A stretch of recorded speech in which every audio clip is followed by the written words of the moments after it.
Welcome, welcome, welcome. Give us a second. We will finish connecting. There we go. And we are connecting. Let us see. There we go. Welcome everyone. Welcome. We have again Lachlan that identifies himself as Cody, doing the live trading room here for us on Thursdays. Listen, guys, I swear we know how to use technology. I swear we know.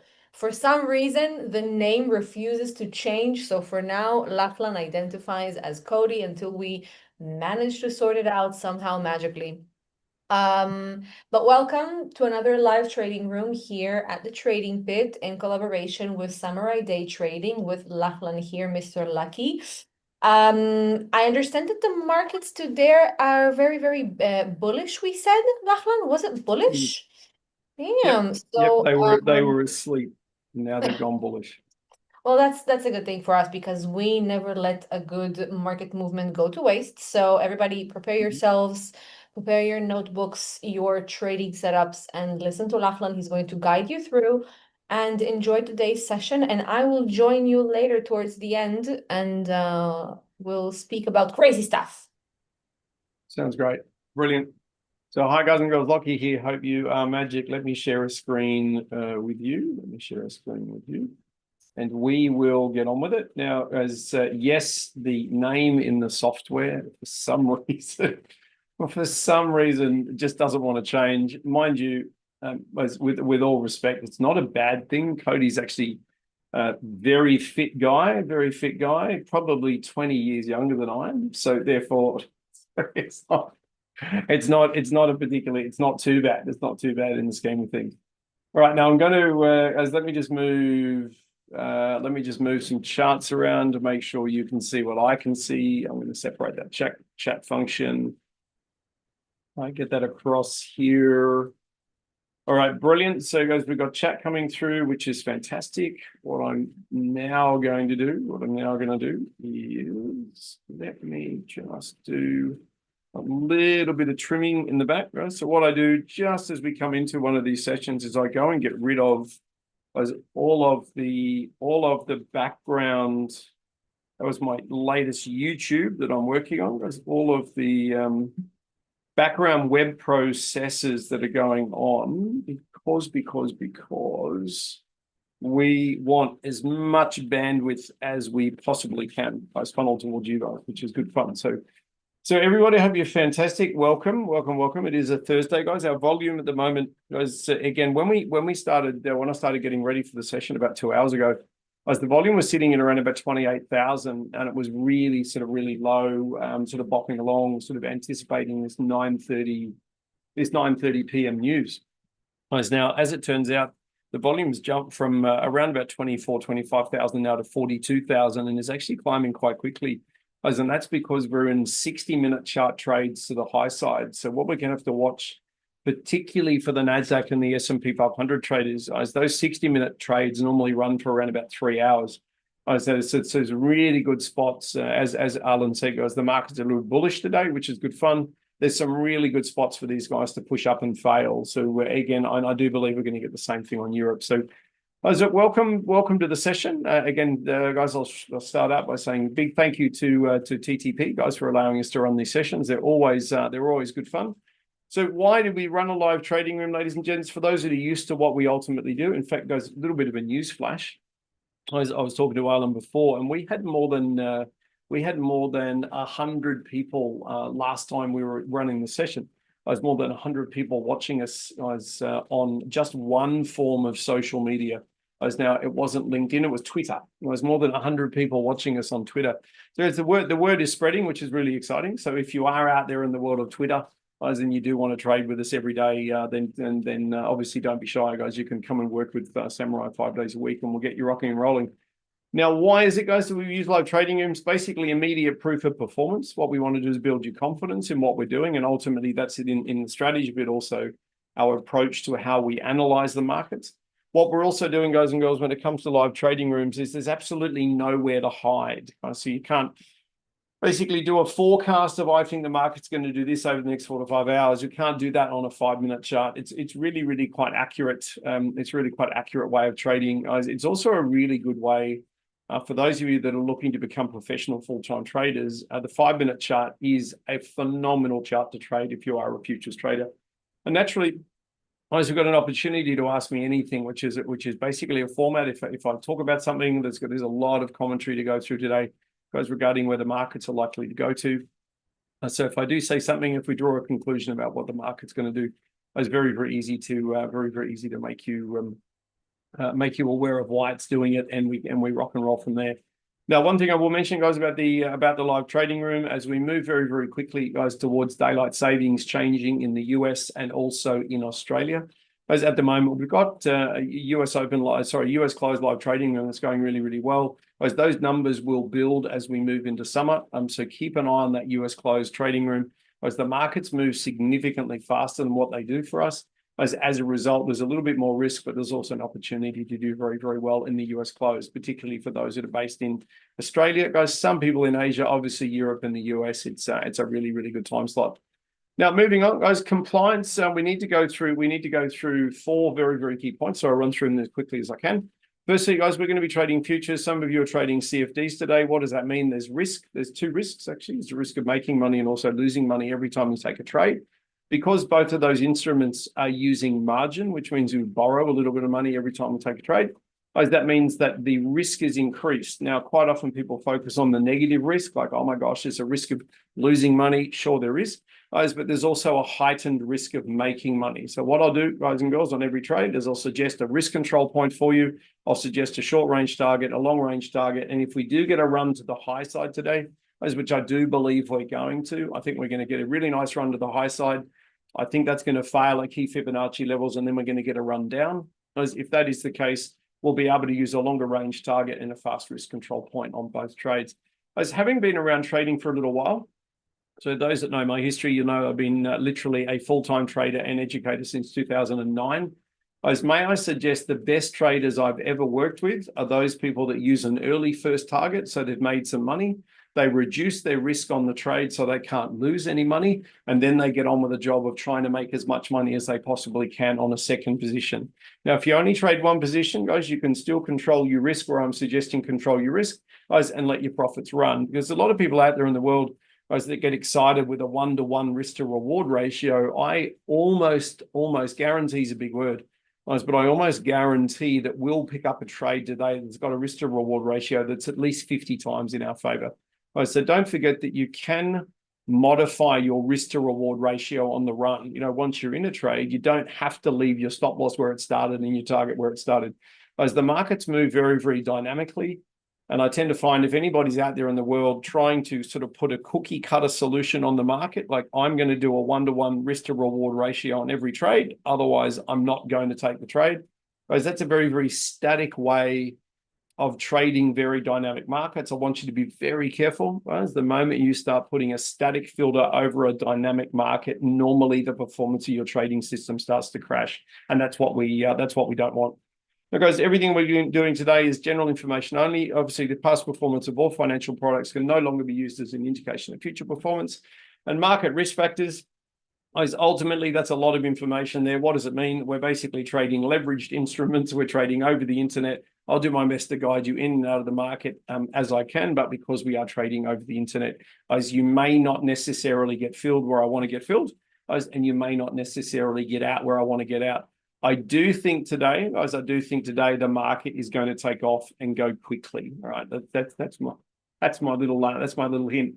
So, guys, who am I? For those that haven't worked with me before, my name is Lockie. I do come from the Australian Army, so I spent 15 years in the Australian Army. I had the opportunity to go overseas multiple times. That was an incredible experience. So my history, so to speak, started trading in 2009. I actually discovered futures trading in 2007, guys, and immediately closed my Forex and my CFD accounts, switching to futures trading. Had an opportunity now to actually educate more than 2,500 traders in 22 countries, and we're building samurai day trading guys, to be the #1 day trading school in Asia. Now, that doesn't mean the biggest, guys, in my humble opinion, it doesn't mean the biggest, but it does mean the best, right? And the only way, guys, the only way that we can really measure the performance of the trading school is in the profit that is generated in the live trading room and the profit that is generated by our members. Now, guys, Instagram is literally at Samurai Day Trading with underscores ready to rock and roll. YouTube, guys, is also Samurai Day Trading. Let me move that control center out of the way. And we've finally got, guys, if you've got any questions at all, guys, about the indicators, want to join the live trading room, want to join our education, want to join the advanced trading courses, guys, that is the best email address to ultimately use. Now, as we get into the charts, guys, what to basically expect, I'm going to focus on the 4 reds over there on the left-hand side. As what I'm also going to highlight to you, if I can, as that will be the layout for the screens that we're going to be using today. I've been using that layout as in the European Open Trading Room. We've actually used that layout since around about early 2011. As really, really effective layout. What does it ultimately mean? It means the bottom charts are the reference for the top charts. And if you want to trade really, really, really high probability, guys, well over 90% strike rate, what you're looking for is making sure you've got permission to trade the top charts by looking at the bottom chart. So guys, you can't trade the NASDAQ typically in isolation, or you can't trade the FDAX in isolation to the FESX. Now, that's for those people that want a really, really high success rate. Some people are happy with kind of an 80% strike rate or maybe a 75% strike rate. That's great. You know, if that's you and that's what you want to do, then absolutely fantastic. Guys, I prefer to target a plus 90% strike rate. It's far easier to build a positive psychology around trading if you're walking away from your trading on a daily basis with some money in the bank. And that's the idea today. So what we'll do is we're going to jump into the charts. I do want to draw your attention to that little comment in green down the bottom. Guys, let the market do the heavy lifting. I've got a really, really awesome, guys, question on YouTube recently about Lockie.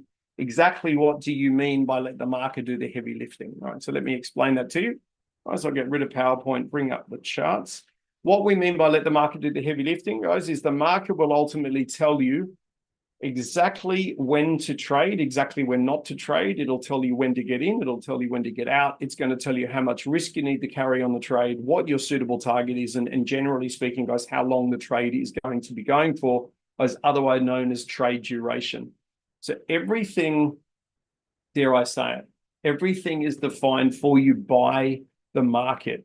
So the moment we try and put filters over the top of the market, with the try and we try and skew what the market is telling us, guys, we normally end up in trouble. So what we're going to do today is we're basically just going to let the market do the heavy lifting. I would suggest today, guys, we're going to get a rally first, followed by what's called a fade away in the market, where they basically buy and just fade. I'll explain why that's the case. In saying that, we do have to be very, very careful, guys, that we don't come into a trading session with a preconceived ideal of what the market is going to do, because if you are hell-bent on only buying the market and they set up a valid sell, you're going to be very, very careful, guys, about taking that sell when in actual fact the market's screaming at you to do it. So, guys, I'll flick that video off. Reason being, sometimes it gets in the way of the charts. So we'll turn the video off, make sure that's good to go. Now, everybody, can I just do a double check, guys? Can you see charts? Can everybody see charts? We should be able to see charts. Brilliant. Okay, yes. Okay, fantastic. Right, okay, brilliant. All right, so guys, what we'll do is we'll go full screen. So not only did I get really good feedback on this as well. So guys, if you like feedback, if you don't mind feedback, Jürgen, good morning. How are you? Guys, if you don't mind feedback, we're getting some really good feedback on the YouTube videos, guys, on the YouTube videos in particular, and very, very good feedback, guys, regarding Fred. So if you do want to have a look at the US close, or look at some of the videos out of the US close, guys, typically they're producing sort of $600 to $1,000 trades. It does move a lot faster than us. They use a multi-target strategy there with a really, really smart risk control. So guys, don't be shy if you want to go and muck around on YouTube. No, it's actually quite good fun. Now, for our S&P 500 traders, guys, a couple of points I will raise straight off the bat. So tonight, you guys have got 9 US news announcements. Okay, hold on one sec. I'm getting peppered with messages. Just hold on one sec. Oh, hang on.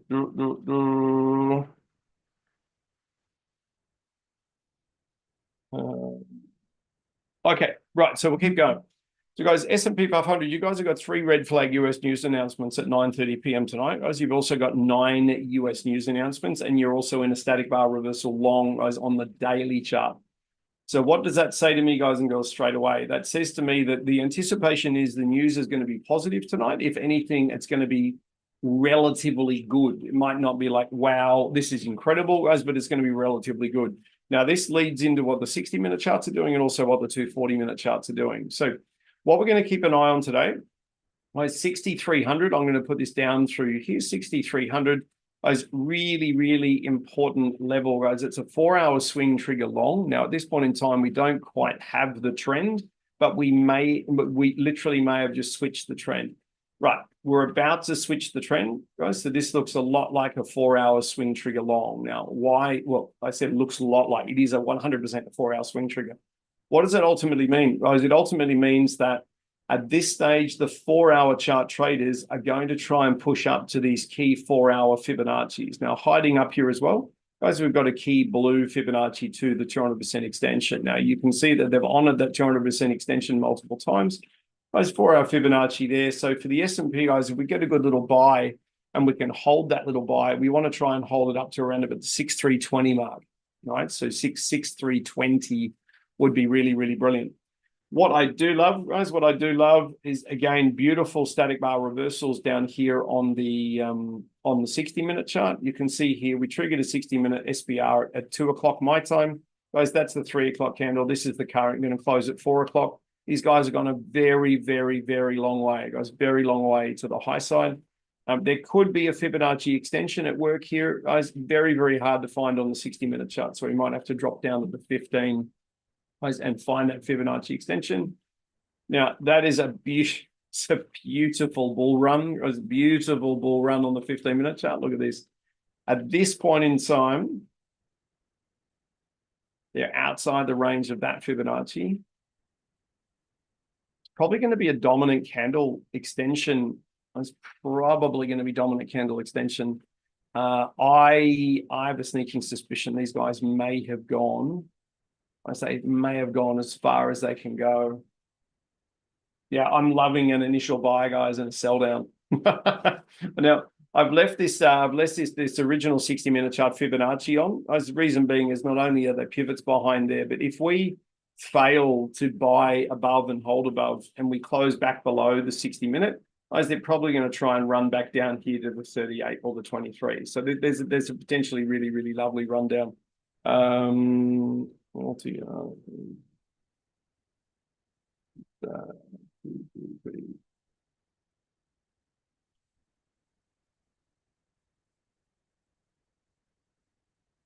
Okay, link into. Oh, guys, I've got people messaging me in the background saying they can't find the TTP website, which I was only on there a moment ago, so it was relatively easy to find, I've got to say. So that's all right. I'll direct them as best I can, but we do have a lot we need to go through here. So for those that are going for a 90% strike rate, guys, please watch for dual market signals. So for those trading the NASDAQ, watch for permission on the S&P. What you guys are going to have to be very, very careful of, is trading back into these pivots here. So we'll leave this on the site. We'll leave this on the chart for you here. We know about both US markets being in 60 minutes long. We know that yesterday's high, guys, on each US market is a very weak daily long. And guess what? Yesterday's high is just hiding right here. Okay, so it'll be very interesting to see what these guys do as we come into open. Now, for the NASDAQers, because you're going to ultimately go out in sympathy with the S&P 500, a little bit less, guys, a little bit less on your chart today. I do think at this point in time, guys, we're going to, oh, wow, I wrote this on ages ago. I think as we're going to trade in a range between 23,000 and 23,150. And at the moment, we literally topped out at 23,150. Right. So again, classic sort of Fibonacci failure, guys, at a round number, which is always good fun. What does that ultimately mean, guys? If we break outside the range, so if we literally break outside this, I'll put a little line on it for you to make it really obvious. If we go above 23,150, now that means we get a close above, guys, we get a close above 23,150, guys, that does not burn too much volume.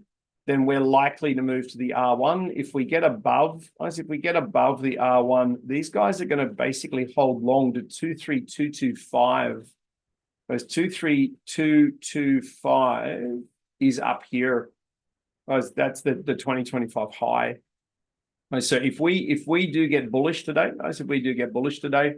that'll be look a little bit dependent on what Europe does. But if these guys go absolutely nuts to the high side, particularly if Europe goes nuts to the high side, obviously America's got some really, really good reasons to get there. So for the NASDAQ traders, you guys are looking for a close above 23,150. So above 23,150, if we close above that, again, it's a nice strong candle. We're looking for a long to the R1. If we close over the R1, we're going to go for the 2025 high, and then it's just going to keep going. Right? So that means ideally Europe's probably looking for, Europe is probably looking for an early buy, as an early buy followed by a really lovely sell. But again, we'll got to be careful we don't go into any trading session with a preconceived idea of what they're doing. Now, guys, I want to switch to the 4-hour chart because quite often the 4-hour chart is kind of misunderstood by a lot of traders. So what we had here, I just put an arrow on it for you. It's just a little bit of a tip as to why we're doing what we're doing today. The sellers own the stair step. The buyers stole it back. The sellers stole it back. So the sellers own the stair step till the buyers came through and stole it again. So you've got this constant seesaw where people are stealing stair steps, which is good fun because now that the buyers own the stair step, what we're looking for now is, again, buyers on the stair step. We've got a swing trigger long, very strong 4-hour candle leading in. Therefore, they're going to push through to 4-hour Fibonacci's.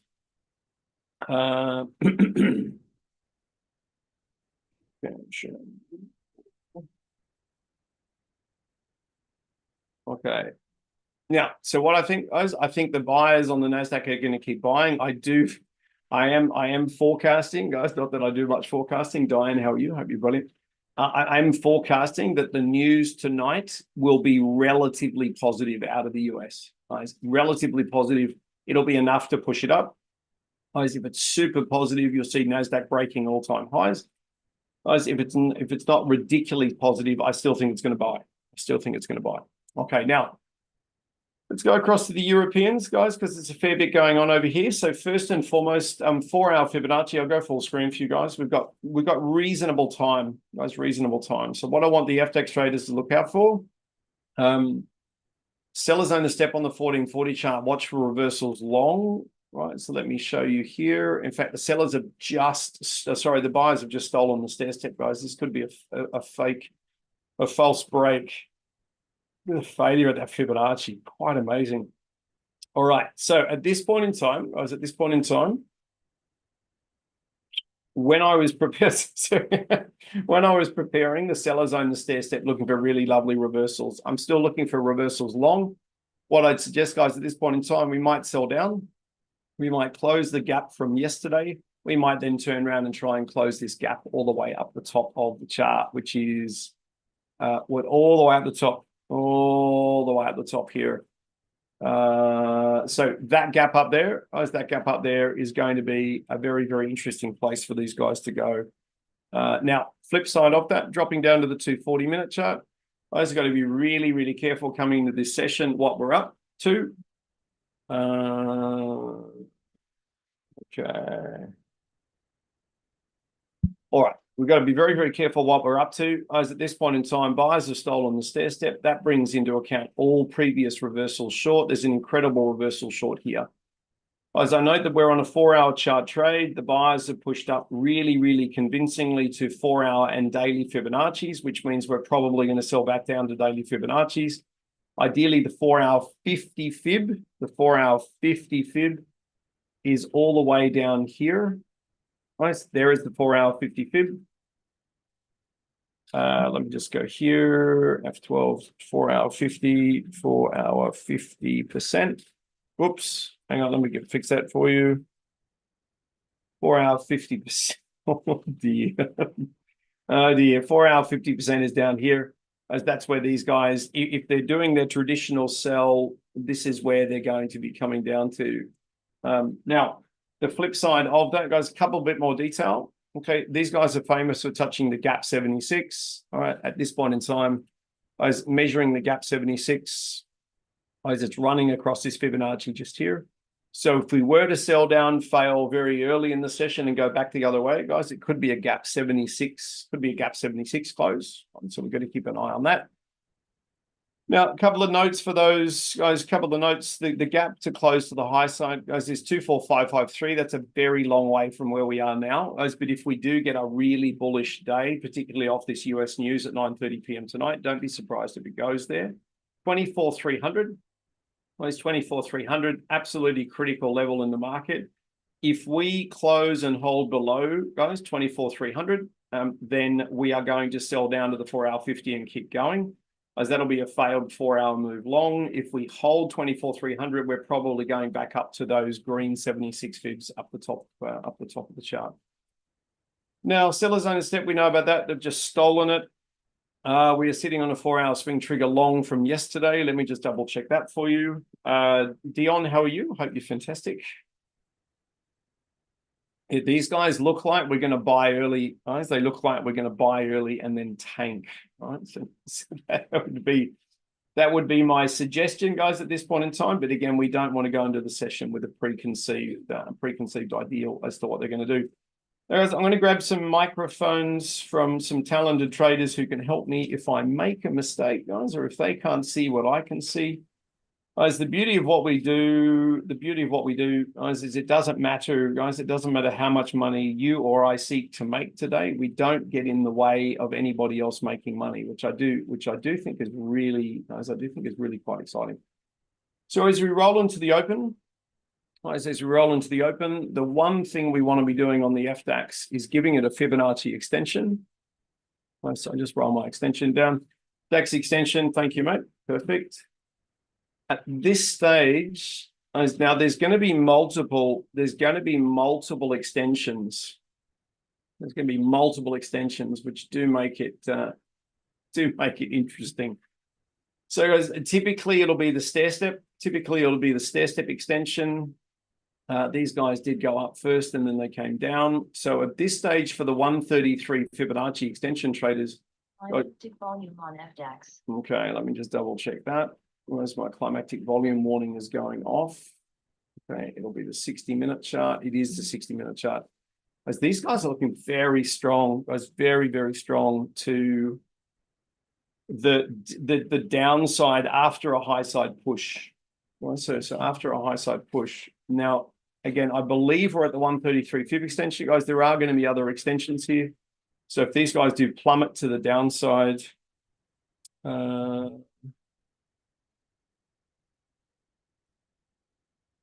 these guys are going to plummet to the downside. So we're in for a really interesting day, guys. At this stage, I'm tipping we're going to shoot down, blow up our volume. Let me just go back to the normal view because we're going to refer to the FBSX. I would suggest, guys, we're going to shoot down. The FESX might go for a gap close very early. I'm just positioning my charts. I want my candles as big as possible. I don't need that. All I need is this. So 35 or so seconds, guys, until the gun goes. Perfect. All right, so we're going climactic into the open. Guys, this is good because we're coming down to what we refer to as the gap 76. I don't want them reversing just yet. It's not what I'm after. For the NASDAQ traders, there'll be no reversals. There's no reversals coming into the open unless they buy above this static bar reversal. So for those that know what we're doing there, okay, here we go. All right, we were expecting an initial buy. Guys, this is fine for the NASDAQ. This is fine. It's the fancy that they've gone off the 133 fib extension, so fancy that. No. So what we're doing at this stage, guys, the buyers have stolen the stair step. And the buyers have stolen the stair step. What does that mean? We're looking for selling-based reversals. We're looking for this current candle to go climactic, guys, on the FDAX to set up a 50 fib of the day reversal if that is what you normally do, right? If that's what you normally do. Now, at this stage, we'll just let the DAX, we haven't changed color yet. We haven't changed color yet, but we've got an aggressive little sell happening, which is very, very, very good. So if you are short off the 50 fib of the day, that's because the buyers stole the stair step. Okay, then you're moving in the right direction. There is no doubt. Yeah, Dan, well done. I just got around 800, just over 800 US off that reversal off the 50 fib of the day. So again, please note that the sellers have, the buyers have stolen the stair step, allowing for pivot-based reversals. Well done, Michael. Nice work. Now, again, for those on the NASDAQ, you've actually got a very, very strong selling bar to the downside. Now, some of you may have sold outside the range of that bar to the downside, or you may be waiting for a higher high. And so if you're waiting for a higher high, then that's okay. You're looking for dual strong candles, on both markets simultaneously. So for the FDAX traders, buyers have stolen the stair step, so we're allowed to take pivot-based reversals to the downside. So I've taken that pivot-based reversal, guys. I'm up $813 US and 39 cents at the moment. So we'll look to repeat that mentality again. Guys, if this is the best the buyers can do, note that they got caught on that static bar reversal right there. Guys, if you want to know why the sellers are selling, the sellers are selling ultimately because the buyers have got caught at static bar reversal trades, which are a really, really good spot for these guys. A really good spot for these guys to get caught on. All right, more than happy to talk to you guys about SBRs. This little static bar reversal and that little one there is what the buyers have just got caught on. All right, so that is the signal that just keeps repeating over and over again, which makes them really, really predictable. And again, if you wanted to trade the deltas, those red diamond deltas that were associated with that SBR, there's one right there, that little red diamond. As if you waited for the buyers to steal a stair step, then just sold the red diamond, you basically finished trading for the day, which is obviously a really, really good little result. Now at this stage, guys, we're 3 minutes into the trading session. Note they've gone to the gap 76. If we get a buying signal here, guys, on the FDAX, if we get a buying signal on the NASDAQ, guys, if you get a black diamond delta, brilliant. If you're feeling really cheeky, guys, that black diamond delta over there on the NASDAQ to the left-hand side, guys, is still a valid buying signal. Guys, if you're feeling cheeky, you'd be putting your order above that black diamond delta at 127.50. You would also be wanting them to fail at Fibonacci. So the delta is really, really, really easily traded with Fibonacci. Okay, at this stage, you don't have Fibonacci failure, guys, to support that delta just yet. Right, you don't quite have that Fibonacci failure. Now, guys, sellers, so buyers stole the stair step, sellers made a lower low. Sellers have actually stolen the stair step on FTX to the downside. Did anybody go long by any chance off the pre-bottom going back the other way? Because you had the buyers come up on the FTX, they stole the stair step, then the sellers came down and created a lower low. That means they stole the stair step and that produced a buying base reversal. Dan G, nice trade, mate. Very nice trade. Wow. So that is a stunning trade, guys, if you traded off the pre-bottom. Happens to be, hey presto, the gap 76. So please don't forget that gap 76 is there, guys. It's a really, really great level to trade off. Now, if I've got NASDAQ traders short under the very, very strong candle, okay, well done. Guys, that's brilliant. Guys, absolutely brilliant. The flip side of being short underneath the candle is that we're now at this stage, guys, buyers own the stair step on the NASDAQ, sellers own the stair step on the S&P 500. So that means that we're looking for buying base reversals on the S&P 500, guys, above yesterday's high. If we don't get above yesterday's high, which we haven't, guys, this candle here on the NASDAQ, if you get a structured retrace and a structured rejection, okay, it would have to be very, very sexy, as very structured, then you're looking for a short on the NASDAQ with a very tight risk control.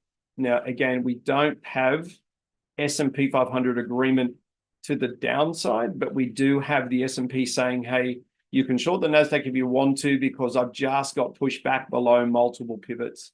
I would suggest, guys, a structured retrace on the NASDAQ as a minimum, guys, a structured retrace.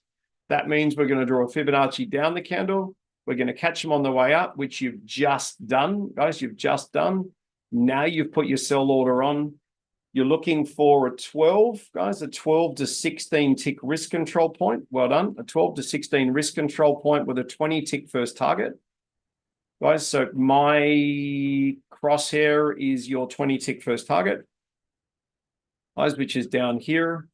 What we want is a structured retrace, a violent rejection. We want these guys to cruise down through my black line. As I believe the NASDAQ is being fueled by the S&P, not the other way around. So if you're short for a 20 tick target, guys, you've just kissed your 16 tick risk control point. Okay, I think we're going to get one more little surge of selling. There's one more little surge of selling. We do have the 50 fib, guys. Do have the 50 fib of the micro trend here.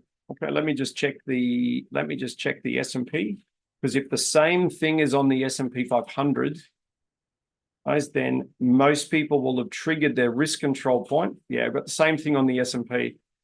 So what we want for the NASDAQ traders, if you don't use the stop strategy that I've suggested, so a touch 16, pay 10 style of strategy, if you haven't used that, guys, if you get the sellers pushing back in again and they don't absolutely tumble to the downside, what we would be looking to do is neutralize the risk on the trade, right? So we're looking for normally a third selling push to the downside.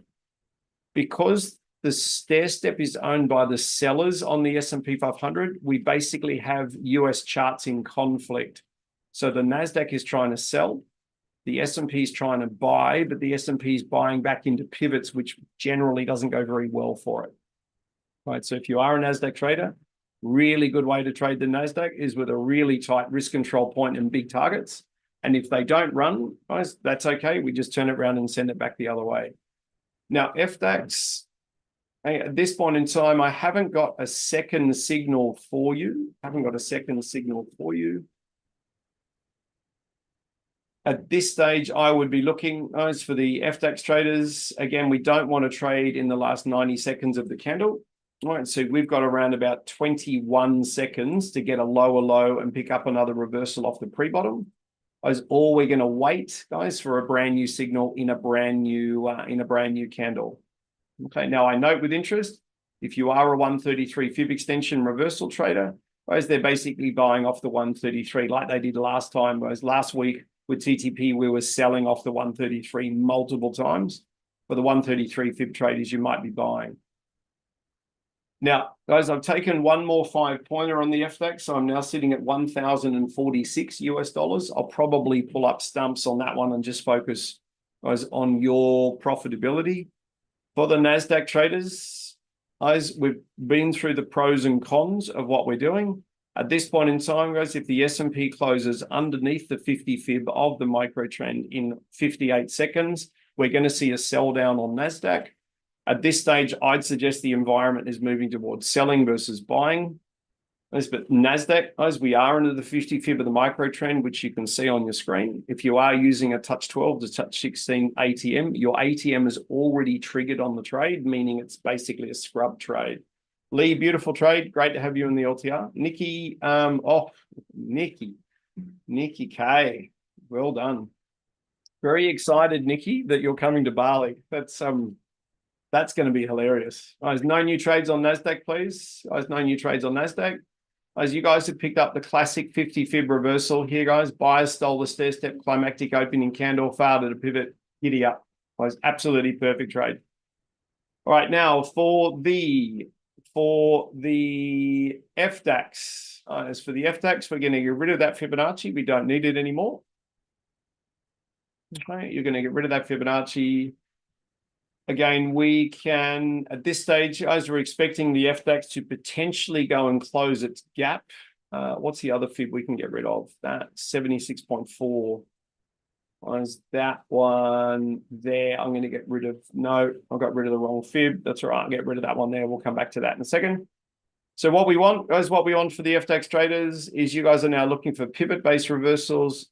NASDAQ traders, I'm going to keep an eye on your trade. What did the S&P do? Climactic volume on, yes. Okay, if the climactic volume's on the 15-minute chart, which it is, guys, these sellers are running out of steam on the US markets, right? You may be able to hear my indicators talking to me, guys. So they're reminding me that the S&P's run out of steam. What it means, guys, if you're short on the NASDAQ, looking for a long-range target, if they come anywhere near that 50 fib again, I would be cutting my trade off in profit, guys, and simply waiting for the next trade. Now, the reason being, your time in trade on the NASDAQ, guys, is normally 7 minutes. We're coming up to 7 minutes, and it's already gone through its 12 to 16 tick risk control point. Right now, if you're on a CFD, guys, you're going to have to cross spreads. That's going to make that significantly harder for you to take that trade. So for those trading CFDs, you would be looking for a longer range reversal that might be trying to set itself up at the moment. Now, for those on FDAX, guys, what have we got? We're basically just setting our OSR at this stage. We're selling down into the 90 fib. I'd suggest the FDAX is going to try and close its gap, guys, which is down here. It's got a little bit more selling to go. Noting that the FESX has already closed its gap, guys, which means the FDAX may be denied a gap close. We literally might be denied that. Nazi, you, my friend, have got to sell down for those people that don't use risk control points. Now, can you show me how you put the gap 76 minus off? Dan, mate, yeah, so just go from the gap. So the gap just here, there's the gap from yesterday. You just run your Fibonacci up to the high of today. Now, let me just check mine is correct. Yeah, up to the high of today. It's not the cash market high. It's normally the pre-market high. It's just a little FDAX idiosyncrasy, mate, that we've picked up over the years. Okay. Now, for the Nazi traders, if I still have traders short, if you take very, very large efficient selling candles to the downside, guys, because it is climactic, okay, they retraced perfectly, then triggered their sell down to their risk control point. If you are trying to get a longer range short on the NASDAQ, what you don't want is the S&P closing back over this 50 fib right here. Okay, now, at this stage, 1 minute and 50 seconds, my ATM would have already triggered, guys, if I was short on the NASDAQ, because I use a touch 12. So we're going to give them, what have we got? 1 minute and 36 seconds to make a decision. At this stage, the buyers are not impressing anybody. So for the NASDAQ, you're okay at this stage. For those that are short for longer range targets, again, if I was still short and we push down to that 50 fib, it's just there, I would neutralize my risk on the trade so I can't lose any money. Or if I was feeling really cheeky, I'd put my target before the 50 fib, make money on the trade, and then look for the next trade. This is ultimately what I would be doing. Now, guys, as I said, I've taken two little trades on the FDAX. I'm sitting at 1,046 US. My daily KPI, guys, 1,000 US. So I'm sitting just over daily KPI. Let's just see what these guys have got. It looks like FDAX at this stage, sellers own the step. You're looking for buying base reversals. So for the FDAX, absolutely lay down Mazer OSR trade coming up for you guys. If on the next candle, they sell back down, guys, underneath the pre-bottom or yesterday's high, it's an OSR trade. If they sell a little bit down this green candle and fail, then that green delta long, guys, is valid if you're using a 5-point target. Right, so again, you want them to sell down, guys, on the next candle. Don't just put your order on. They might not want to, guys, they may not want to, and if they don't want to, that's okay. Right, we're going to get a ton of signals today. There's no doubt about that. All right, so if you want an OSR style trade, guys, the sellers on the FDAX need to sell down first towards the OSR that's been established on both European markets. Sell down first, fail at a Fibonacci, then it's going to pick up our order about the 310 mark. Guys, if they run without us, the buyers will still the stair step. We'll just reverse them again. So we're all good. We're all good. Now, at this stage, NASDAQ, S&P 500, I've got no trades for you. US low volume. Yeah, we're edging towards low. Mate. We're edging towards low because it is 9:30 p.m. news announcement. I've got no new signals for you guys on the NASDAQ. Just again, FYI, sellers own the stair step. No, sorry, buyers own the stair step. So I'm not going to take a buying base reversal against that step. For the FDAX, what are you doing, darling? All right, for the US market, guys, if we get any buying on the NASDAQ and we cruise back up to this -4 rated, was my little arrow, this little -4 rated static bar reversal, guys, if we get back up around there, that will be amazing for a short. Guys, that could give us a second tier reversal. FDAX, all I needed with a tiny little sell down, guys, we're going to go long on the OSR trade. Now that trade has worked again today, which is really exciting. It's really, really exciting. Mind you, I did want to sell down first before we bought the market. Guys, all I was doing is seeking to reduce the risk.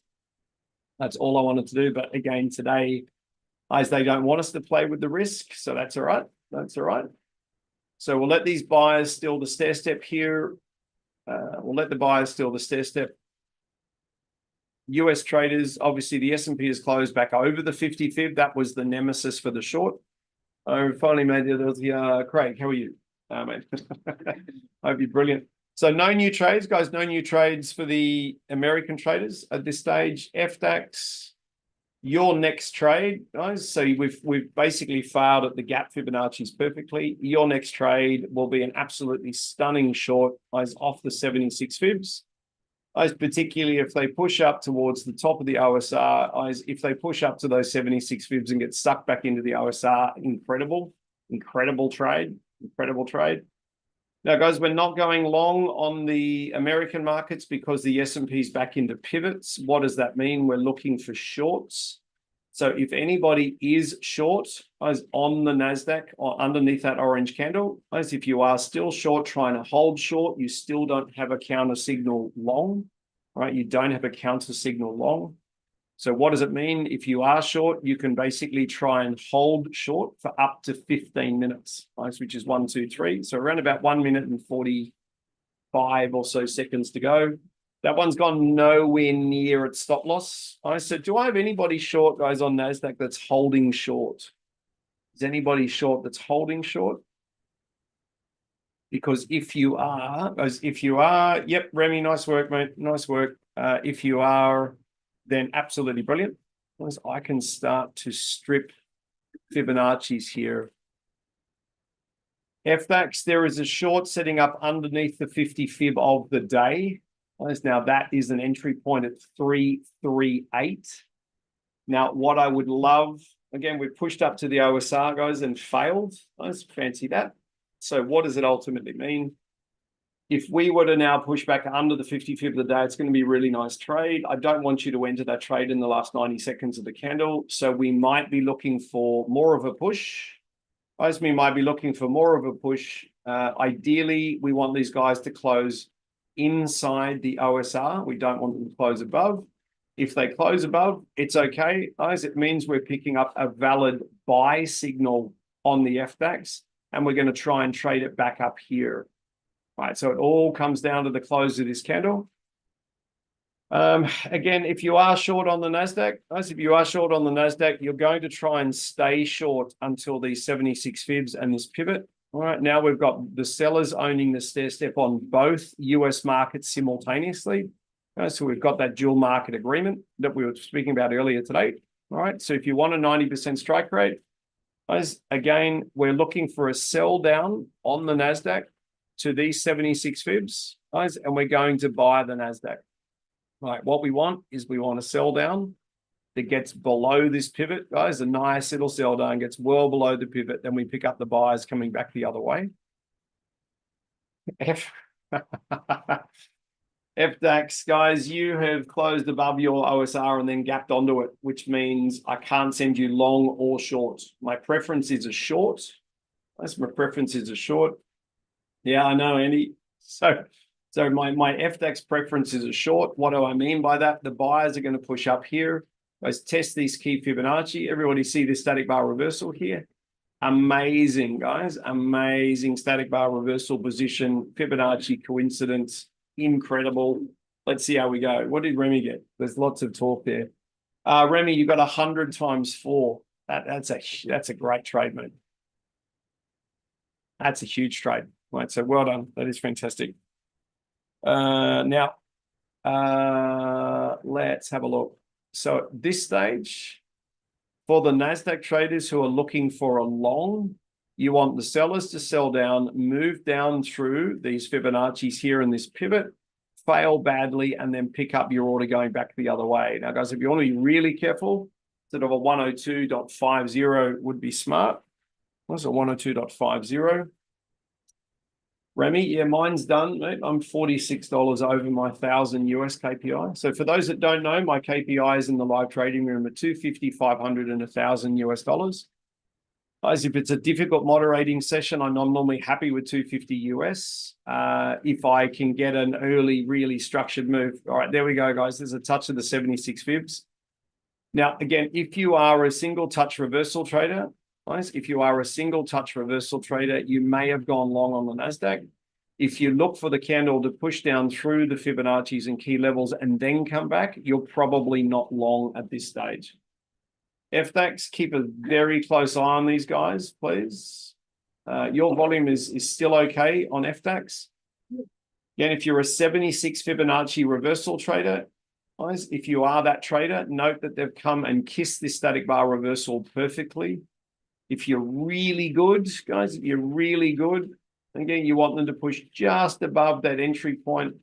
Unless you're looking for a short, again, guys, if you're being careful, just let them push above. You're looking for a short at 64 with a risk control point at 59. All right, now that's if you trade Fibonacci. If you trade Fibonacci. Now you're looking at this stage, guys, to try and push that trade back towards the high side of the OSR. Now, guys, if you used a limit order at 64, nothing wrong with that. You're in at the right time. Your volume's okay. We would be looking for, based on your average trade duration on FDAX, we would want that to move or start to move towards us in the next sort of 45 seconds. All right, so again, if you are short, guys, on the FDAX, if you trade Fibonacci, you're short on the FDAX, your first target is 59. As we do want the sellers to start to move towards us in the next 26 seconds or so, because the FDAX gets a little bit territorial, guys, in the last 90 seconds. So we'll just let them do what they're doing. That is obviously, guys, the FDAX has clearly gone high enough now to pick up that static bar reversal. Sim +5 long V2. Okay, mate. Well done. Well done, well done.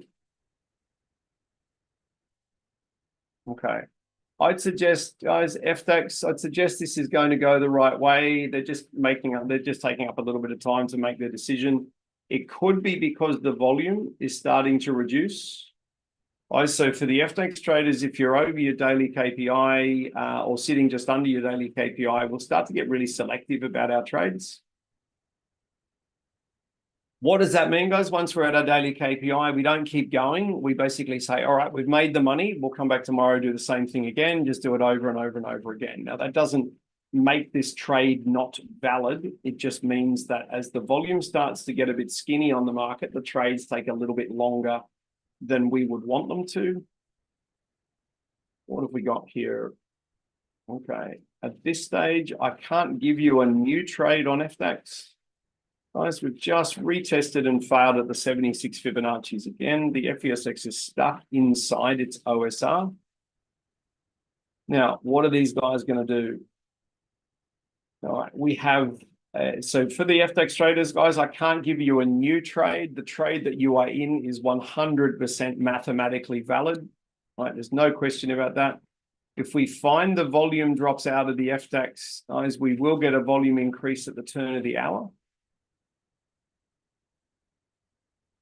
Okay, let me just watch what the big boys and girls are doing. Bottom right-hand side, they are stuck between the upper OSR and the 50 fib of the day.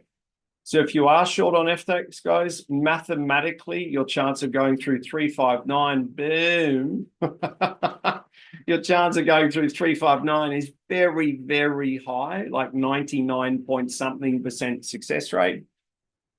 If you have gone short on FTX, guys, the trade's got to be done in between 5 and 7 minutes. Obviously, we've gone way beyond where it needs to. So if you are short, guys, it's gone really, really well. So well done to you. It's a Fibonacci, Nikki, beautiful trade. It's a Fibonacci failure trade, guys. We knew it coming. What's most important for me, guys, is the market has failed here before on that SBR. The SBR is dictated on the screen for you. They've come back up, retested the SBR and the Fibonacci that created the SBR, guys, and it's sold down. So that's a great little lesson for everyone, guys. If you ever want to know, is my Fibonacci in the right spot? You're going to get SBRs, the mathematical SBR that pertains to your Fibonacci. If your Fibonacci is in the wrong spot, you won't get SBRs that pertain to it, right? So some of you might have just had a bit of an aha moment, right? There's a lot more going on behind that SBR algorithm than just straight mathematical ratios. Just everyone's like, well, really? Yes, there's a little bit more going on there, guys. A little bit more going on, which is good. So, guys, what does it mean? If you've gone short on the FTX, you've had another winning trade on FTX. So effectively, you guys have picked up. What have you got? You've got one trade down here, one trade down here. There was a second trade here that Dan got, guys. So you guys are on four trades at this stage for a pretty good success rate, 4 out of 4. And now we just let them reset. Might as well let them reset again. What influence will this have on the Americans? Guys, at this stage, if the FESX cannot sell down, if the FESX guys cannot sell down below the 55th of the day, we're going to see Europe rally slightly. It's going to take America with it. Now, speaking of America, you guys have got a ratio-based static bar reversal long on both the S&P 500 and NASDAQ. Now, if you are a static bar reversal trader, and if you took this reversal, guys, here off the 76 fibs, then you're starting to move into profit quite nicely. Is there anyone on the NASDAQ that has taken the static bar reversal long with the intent of trying to trade it back up to key Fibonacci? Okay, yes, Anna, well done.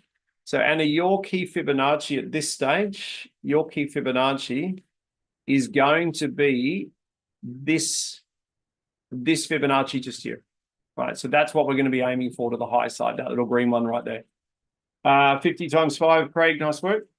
Regis, nice work. Well done. FESX and DAX in conflict. Yes, that's why it's making it very hard for me, MJ, to moderate. For the FTX traders, that is a pre-market box reversal. There is no question about that. It triggered with reasonable volume not in the last 90 seconds.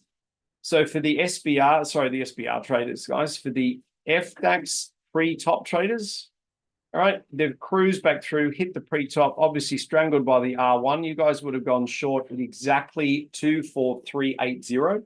Well done, Andy. If you are short, guys, at 24380, your first target is 24375. All right, so you're looking for a 5-point first target. Guys, if you trade pivot-based reversals. Okay, if you trade a pivot-based reversal, we can get rid of that now. Next trade for everybody, guys. Next trade for everybody. For FTX, you can only go short. Okay, you can't go long. FESX, you can only go short. You can only go long. NASDAQ, you can only go long, and that's straight into the weekly high. All right. So for those that are on the static bar reversal, I was noting that the S&P 500 has got a matching trade, but the S&P traders are struggling to get outside the range of this candle here. If the S&P 500 gets stuck, guys, in the MDI, so stuck in the trend indicator, you might find that the NASDAQ loses its mojo. So how I would deal with that, guys, I would be long, guys, if I was a NASDAQ trader, I would be long for a 20-tick target. I'd be outside the range of the SBR. I'd have a touch 16, pay something ATM. All right, so FTX, don't go short under the pre-top, please. You've gapped up. So if I was long, guys, on the NASDAQ right now, right, I would have been taken out by my risk control ATM. Dion, you got 78 times 1, FDXM long, gap 76. Mate, well done. Beautiful trade. Stunning stair-step trade, mate. Stunning. Well, no, I'll say that, Dion. Anti-stair-step trade. Anti-stair-step trade. Now, where's the FDAX going, guys? Because we've got the FDAX that's now closed outside the range of its OSR, these guys are going to go Banshee to the high side. All right, so NASDAQ traders, if you are long, you can try and hold long. The Delta V2s, guys, the Delta V2s on FDAX, if you are a Delta V2 trader, based on the strength of the candle, are valid. Guys, the first one is better than the second one because the first one's carrying significantly less risk. Right, significantly less risk, more potential gain. As if the FESX follows suit and closes over its OSR, then this FDAX is probably going to try for the green Fibonacci's. Okay. Now, guys, do I have that is a very, very strong reversal bar on NASDAQ as well. Guys, do I have any NASDAQ traders who are long, guys, on the reversal bar versus the static bar reversal? Static bar reversals got a soft pivot in the way. The strong selling candle does not. Cheers, nice work. Okay, well done. Anna, you're on the SBR still. Well done. Try and hold it. Anna, try and hold it for 15 minutes. Okay, try and hold it for 15. You want to look at your counter Fibonacci. You're looking for the 76 fibs because they've already proven they have weight. You're trying, Anna, to milk the cash cow up to here as a minimum, please. Up to there as a minimum. Dan, every time someone says they've hit their KPI, mate, I'm delighted because if I can get you guys to hit your KPI every day, guys, and shout out to Cody, guys, for helping with the LTR while I was away. Big shout out to Cody, guys. Point being is if we can, Cody, myself, guys, if we can get you to your KPI every single day, it means that the LTR is an incredible place for you guys to gather together and trade. Incredible spot. Now, guys, what I've got on FDAX, what I've got on FDAX, again, we've got the R1 hiding here. We've got a potential pre-top reversal short in 2 minutes and 15 seconds. I don't want to send you short on that delta because it's back into the R1. It's very tempting to trade from that delta back to the upper OSR. Which is around a 5, 10, 15, 20, 25, almost 30-point trade. What I would prefer, guys, is this candle, this current candle, 1 minute and 53.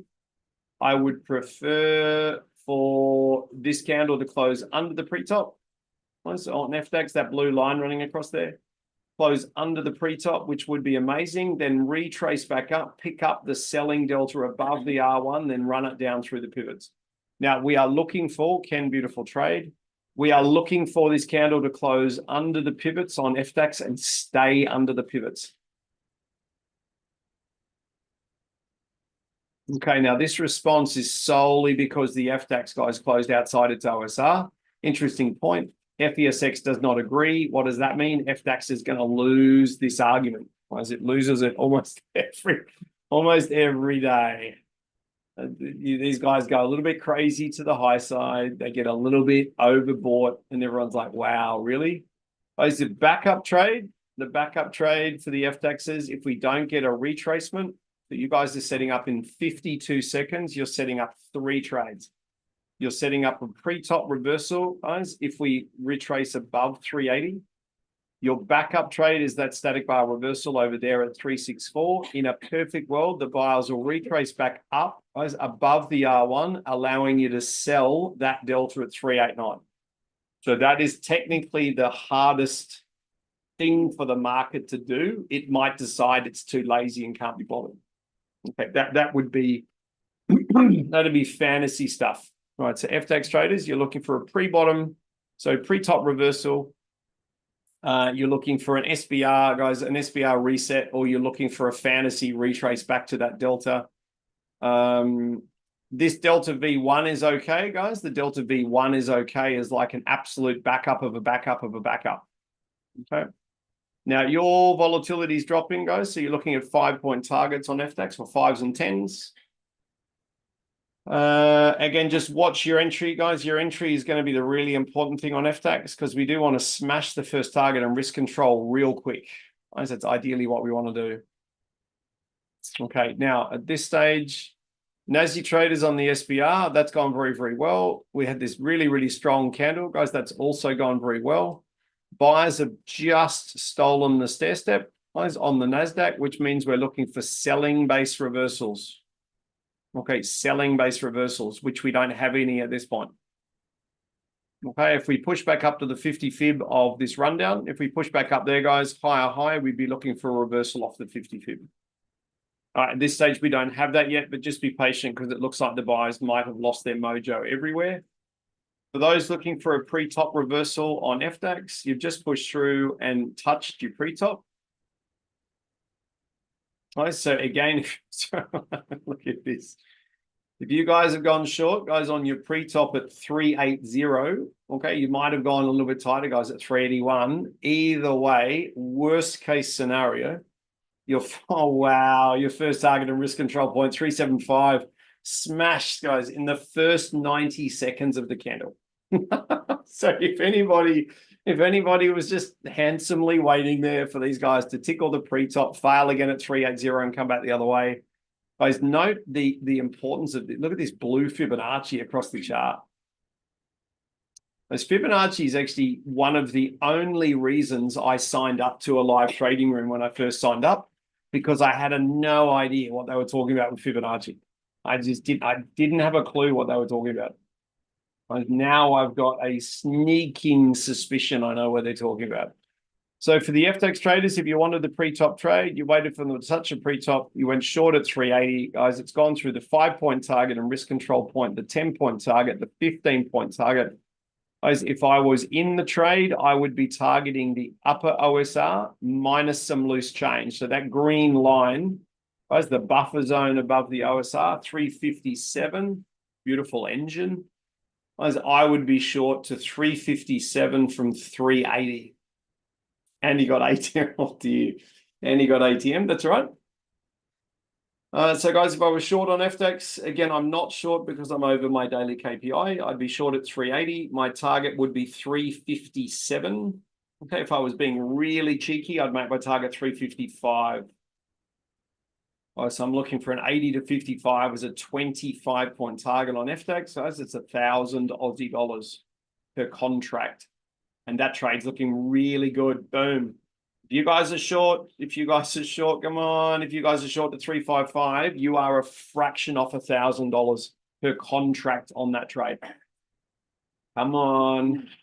Just one more little push. You guys have got a mathematically perfect static bar reversal. Hello. People hate indicators, guys. I love indicators. You've got a mathematically perfect SBR off double pivots. And what has it done? Guys, it's produced a stunning sell trade. Right on time. Was right on time. Fancy that. Right on time. ATM to MJ, that's not a bad ATM, mate. 250 US per contract. Well done. So DAX traders, you are currently sitting at 5 trades, 5 wins. All right, last time I checked, that was a pretty good success rate. I reckon most of the FTX traders are probably hanging up their boots at this point in time. You guys have nailed it. You guys have nailed it. I'm just going to add, guys, Dan got the OSR. Guys, I got which was the 50 fib of the day reversal on the opening candle, and some of you got the open reversal. Either way, all we've done, guys, is that three phase that I spoke about, guys. Now, can anybody remember the 3-phase I did for you guys in the platinum webinar? Anybody tell me, can anyone remember what the 3 phases were? That's gonna test you guys. That's gonna test you guys. And you want to tell me 3 phases of signal recognition? Some of you are like, damn it, I didn't take notes. Accounts at the ground KPIs go dispute. What I mate, what I Cody, mate. And again, guys, public thank you to Cody for helping me out. Guys, I took the boys and girls away for a holiday. Guys, absolutely brilliant, Cody. So thank you, guys. Cody did a phenomenal job, guys, and that let me take a couple of days off, which is always good. Step efficiency Fibonacci. Yes, Cole, almost. Oh, exactly right, mate. Go for it. All right, now everybody right across the board. All right, so buyers own the stair step on NASDAQ. We're looking for selling-based reversals. All right, if anybody is still long on the NASDAQ, I said to Anna before, a really, really good spot to try and trade these guys is up here. Okay, really, really good spot. FX traders, you're looking for a higher high. As you're looking for a higher high, move that out of the way. You're looking for a higher high tag of the R1 and a pre-top reversal would be incredible. Anna, are you still long on the NASDAQ to those 76s? Anna, oh yeah, no. Well, okay, no, it's fine. 590 US is a solid 35 minutes. I'd be stoked with that. I'd be stoked with that. Yeah, so guys, we disappeared to an island in Japan, a long way from here. And just took the boys and little chicken, the first time she's ever worn a wetsuit, guys, and a life jacket. And we took her out snorkeling, and the fish were basically as big as her. It was amazing experience. Like her eyes, she was wired. Guys, if you've ever taken, she's 3, and the trevally were bigger than her. She was amazed by the fish. I was amazed. Probably some of the best snorkeling I've ever done, guys. And I've been around the traps a little bit. Probably some of the best snorkeling I've ever done. So Cole, to answer your question, mate, identify the step, identify the ratio, identify the failure point, push the button. That's what day one of platinum, mate. Day one of platinum. This is your signal recognition matrix. It's very straightforward. It's being used for years and years and years. Years and years and years and years. So for those that didn't write that down, identify the step, identify the ratio, identify the failure point, then trade. That's all we've done today. All we've done. Now, NASDAQ traders, you guys are definitely looking for shorts, right? Definitely looking for shorts. There are too many Fibonacci's on here. That one can go. That's the one we want.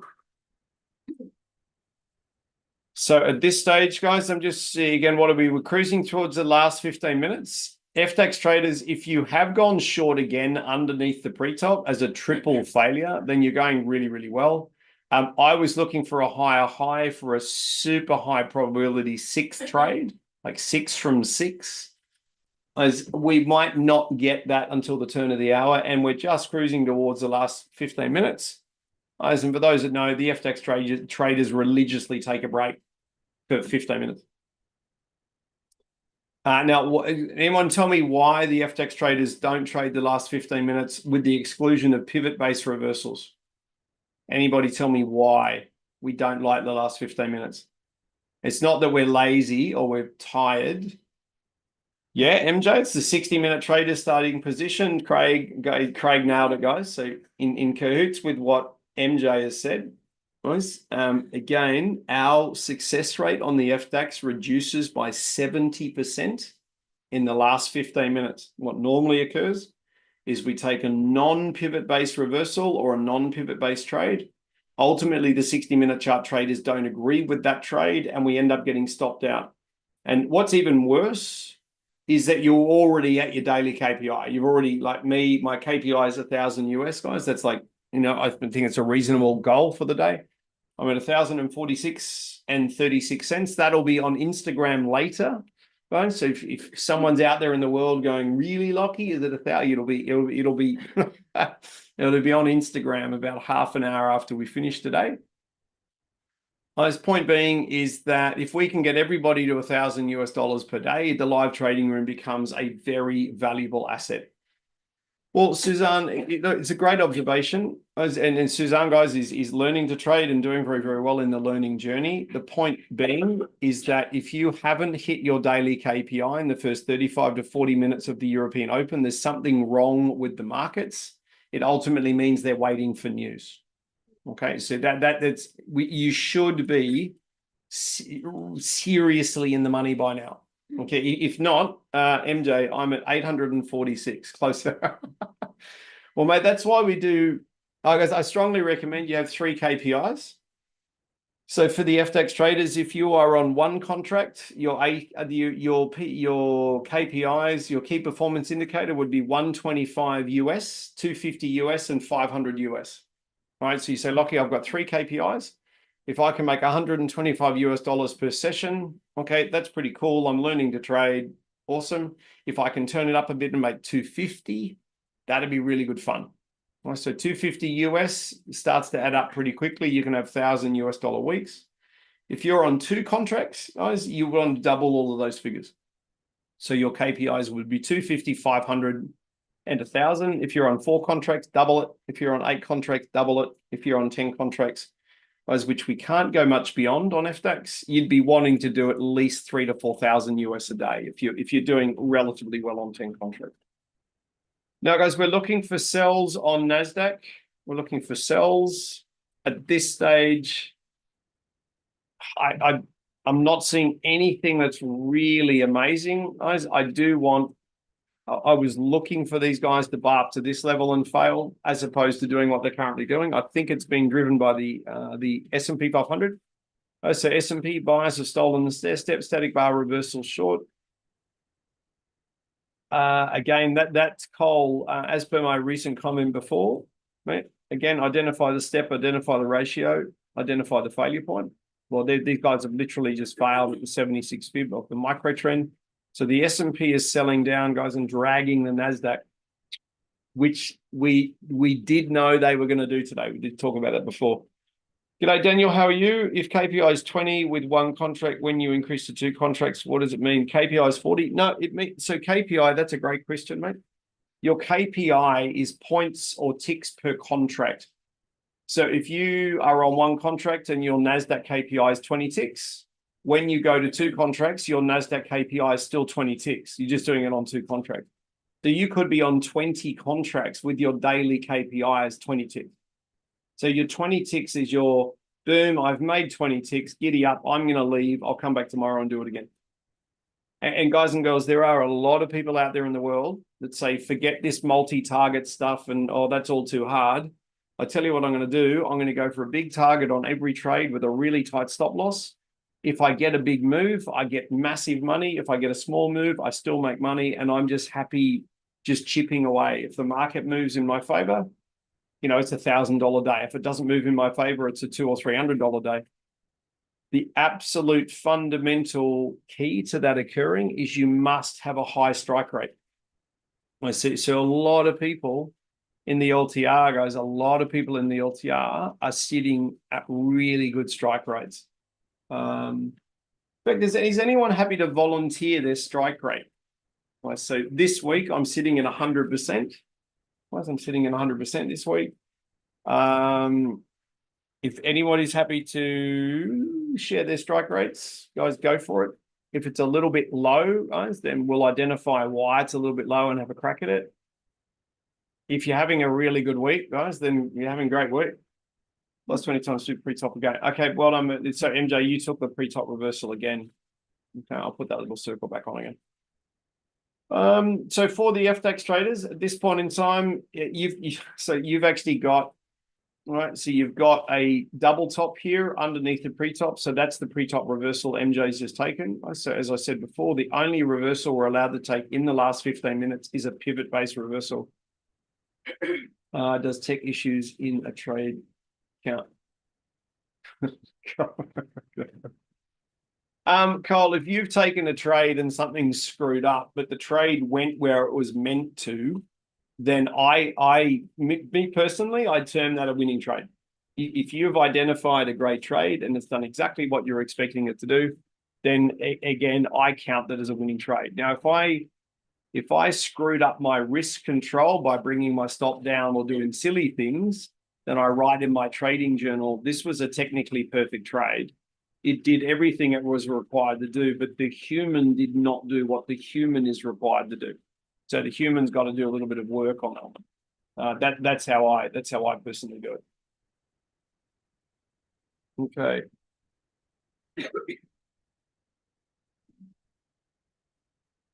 All right, so let's have a look.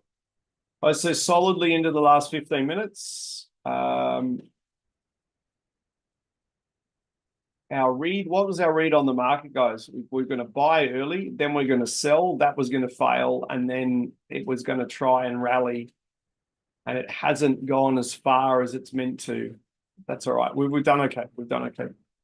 4-point turning bar short on NQ. Yeah, it's in the last 15 minutes.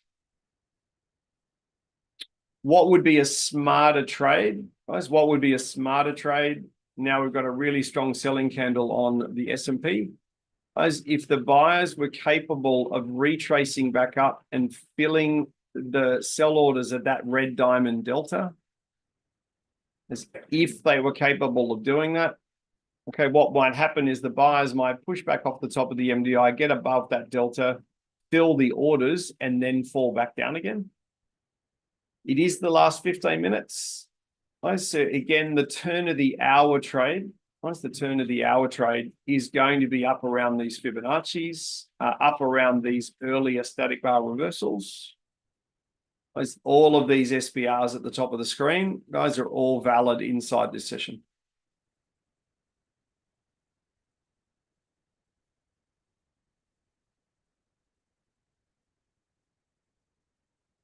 Okay, let's see what we've got here. So FX, your volume, I want it to lift at this point in time. Buyers on the stair step. You're looking for selling based reversals. The best of those reversals are going to be underneath the pre-top or underneath the R1. As it would take a lot of work for those guys to get back up there. Like that would, that would take a lot of work. So I would suggest we're going to get a little fleet of buying, guys, like a little sort of flash of buying on the turn of the hour. That's going to fail really badly at these 70s, these green Fibonacci's here, but particularly at 50 fib of the day. Look at that. Incredible fib. So we're going to push up. They're going to fail there. Then they're going to turn around and come back down again. For the NASDAQ, what's our little S&P 500 doing here? So the S&P offered a climactic reversal. I don't know if we've got Greg here today, guys. We offered a climactic 60-minute reversal, which has actually gone really, really well for those that like climactic candles, because that's a beautiful little sell down. Beautiful little sell down. I think we're going to go further to the downside.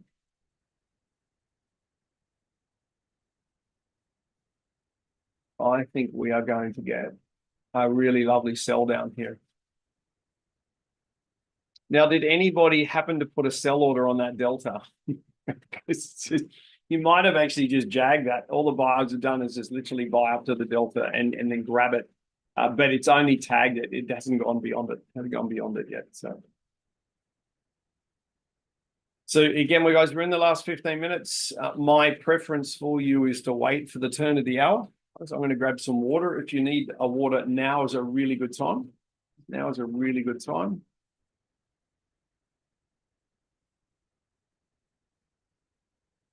That's why we come into the last 5 minutes. Is any questions at all from anyone? And if you are out there, if you are out there on the internet, it was the Twitter guys last time. Guys might have more than 100 people on Twitter last week. If you're out there, guys, and you want to actually join the LTR every day, please do get in contact with Samurai, and they'll be able to explain to you how you get in contact with us. Understanding there are 2 live trading rooms run per day, as European Open and US Close are the 2 most popular sessions. US Open's very popular, guys, but it comes and goes with daylight saving in the US. So US Open is amazing, but it does come and go in terms of popularity. Let's have a look. NASDAQ 60-minute chart. There is actually, for the NASDAQ traders, there is a lovely Fibonacci. Now, we took this off before. That Fibonacci there.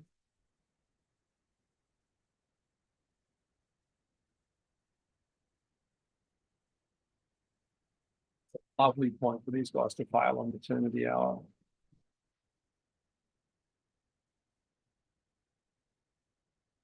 We have a similar Fibonacci here, just.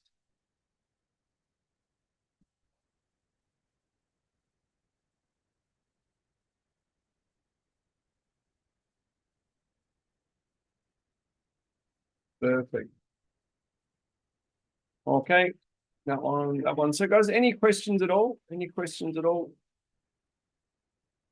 My boys were very tired this morning, guys. We did travel day yesterday to get back from the islands. And, again, they had to front up with school this morning. I don't think they were that enthusiastic, but they're asking really good questions like, Daddy, how is it possible that we just go snorkeling all the time?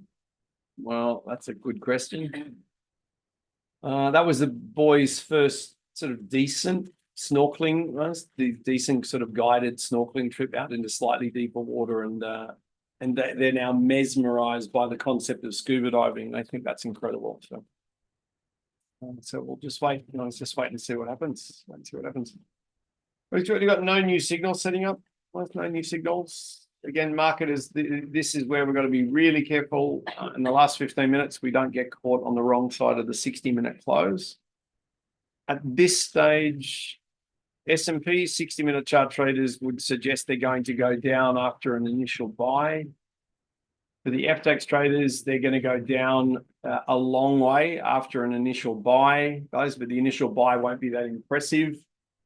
So again, guys, buyers on the stair step. That is a static bar reversal for the FTX traders. That one right there. These guys are back inside their OSR. So if they were to push back up, guys, even touch that little green line there and fail, we are setting up that static bar reversal short, a 50% Fibonacci reversal short. All we need in the new hour is for the buyers to push above those levels and fail. Now, don't let me romance you guys into taking a trade. Some of the FTX traders have had up to 6 potential trades. They're still on 6. Yeah, Keith. Yeah, just playing with it. So I think we're going to go up very gently, guys, very, very gently. And then we're going to turn and we're certainly going to get, oh, look at this. We were here before. What did we say about this before? That the buyers are likely to come back up. They're likely to fill that SBR short, guys, that minus 4 rated candle. So I think we're going to go up a little bit, guys, and then come down. So that would be amazing. I'm a samurai gear today. Coffee cup works a treat. I've actually got to talk to MJ about getting my hat and coffee cup. Hat, coffee cup, and mouse pad. I want them sent to Japan. I was meant to send him an address, and I haven't got around to that. I was too busy on snorkeling. So, yeah. Yes. That's my. That is my fault. It's my fault. Could you please enable next time before the meeting? Interpretation. Reinhard, mate, let me grab your question because I can actually get I can get TTP to do that for you as well. Okay, so that's a great question. So I'm just saving it to a Word document so I can annoy Arlen a little bit later on. Mate, more than happy to do that for you. Now, I don't know how to do it. I've never been asked to do that. Oh, that's a whole new concept. So, I will sort that out for you. Right, so I know, in fact, I'll ask Arlen to fix it up for you. Reinhard, easy to do. All right, now guys, we've got 21 seconds until the hour turns. So at this stage, let me flick this back down. At this stage, am I a German speaker? No sprechen Sie Deutsch, mate. I tried at high school. It was very bad. Okay. Now, for everybody, we are looking for shorts. What I'm looking for is the buyers to, of course, they've given us a 4-point turning bar right on the close. I'm looking for the buyers to try and fail. Now, FDAX, technically, that's a short under the open because the buyers own the stair step. This is why stair step is so important. So that little candle, guys, that little candle there this one here is closed. They've pushed back up to the open and confirmed a short at 330. Now, again, I think we're going to get a better trade. I think we're going to get a better trade. This is looking really good for the NASDAQ traders. Okay, NASDAQ traders, you've got to buy as off this static bar reversal over here on the left-hand side. All right, that black diamond delta is valid for the NASDAQ traders. Now, what we've got, guys, what we've got is these guys have pushed down. So we're looking for sells until the S&P 500 fails at Fibonacci. So what they've done is they've come back down and they've collected this older static bar reversal with the 20 tick box over the top of it.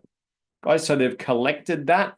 If you have gone long on that older static bar reversal, guys, you're looking for a 20 tick target. If you've gone long on the delta, you're also looking for a 20 tick target, but you must have a tight risk control point.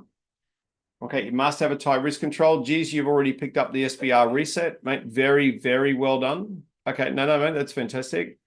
So NASDAQ traders who are long on the delta, it's a black diamond delta. They're at 116, 116.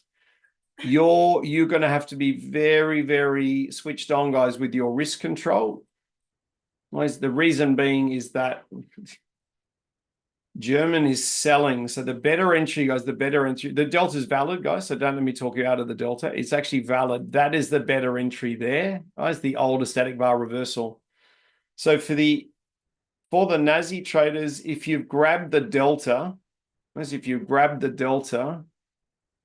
me look at your counter Fibonacci. Now, mathematically, the delta is very strong. Your volume is okay. All right, so what we're going to do, guys, with the delta, can everybody see this little 50 fib of the micro trend? All right, right there. That is sitting from the entry point. Let me just move this little box down. Okay, 16s, that's sitting at 21. 16, that's sitting at 20. That's sitting at 16 to 21. Right, my box must be too big. It is too big. All right, so that's the problem. So what we're going to do, guys, with the delta traders is we're going to control your risk at the 12 tick mark. Okay, so I'm going to draw a line on your chart for you. Now, I'm hoping my line gets absolutely annihilated. All right, so 16, 17, 18, 19. Oh, hello, guess what? They're literally kissing, guys, with this buying. They're kissing a 12 tick risk control point. Okay, so that's what they're ultimately doing. So the better trade, guys, the better trade is this sort of one over here, the static bar reversal that a number of traders have got. So well done on that. If you're on the delta, guys, we've got to make sure the S&P 500 agrees. Now for the FDAX traders, you guys are picking up a pre-top reversal long. Guys, I've got sellers. The sellers haven't quite stolen the stair step. So it's a buying base reversal off double pivots. If you have gone long on the FDAX off the pre-top, guys, at 309 or 310, worst case scenario 310, your first target is 315 if you are a pre-top reversal trader. Okay, now, so that's it, guys. If you waited for the sellers to cruise down at the turn of the hour, again, you've identified the failure at the pivot and said, all right, we're going to go long. Guys, it's also an OSR influence trade. Is it pre-bottom? Yeah, sorry, mate, pre-bottom, not pre-top. So if you have gone long because they've pushed down, couldn't offend a lower OSR and they've hit double pivots, then you've actually gone okay. All right, guys, I've taken my eye off the NASDAQ. Guys, I took my eye off the NASDAQ. I don't know if it went back up to the black line again. As your volatility is currently sitting at 40. So about one quarter of 40 is 10 is a really smart risk control point if you're reversing the the NASDAQ. Now, these guys, so the NASDAQ, guys, has not gone near its 20 tick target, but it's gone to a reasonable risk control point. Okay, FDAX, clearly, if you reverse off the pre-bottom, that has gone where it needs to go if we've got any more FDAX traders that are long. So the FDAX traders, if you are long, guys, your pre-bottom's at 08. Worst case, you're long at 310. First target is 15. Second target is 20. All right, risk control point is 5. Now, with the NASDAQ, guys, Jesus trade that he got from over here, I think it was Jesus, got that one there. That's absolutely brilliant. Now this orange candle is closed below this weekly high, which is a soft pivot. Because we closed below that, guys, I'm not a massive fan of taking the long again. Right, so I'm not a fan of the long again, that static bar reversal, only because when we first sold down, to show you the difference, when we first sold down, picked up the orders, and then we went long and we were over the pivot. Now these guys are below the pivot. Guys, again, the delta, for those that are in the delta, guys, if you're still in the delta waiting for it to do what it needs to do, you are looking for the buyers to push beyond this black line. Guys, beyond the black line. Now, again, the buyers at this point in time are 7 times stronger, right? 7 times stronger than the sellers were on the previous candle. This says the buyers are going to try and push back up to some decent level. Again, we are being affected by the S&P. And what I'll highlight with the S&P is that, again, let me get rid of that other Fibonacci there. If we draw a Fibonacci down, guys, on the S&P to catch it on the way back up, the moment the S&P 500 traders get stuck at the 50 fib of the micro trend, okay, which is obviously occurring right now, it starts to affect the NASDAQ. Okay, so that's what's actually going on at this point in time. Took gas for 11 and 21. Anna, well done. Well done, well done, well done, well done.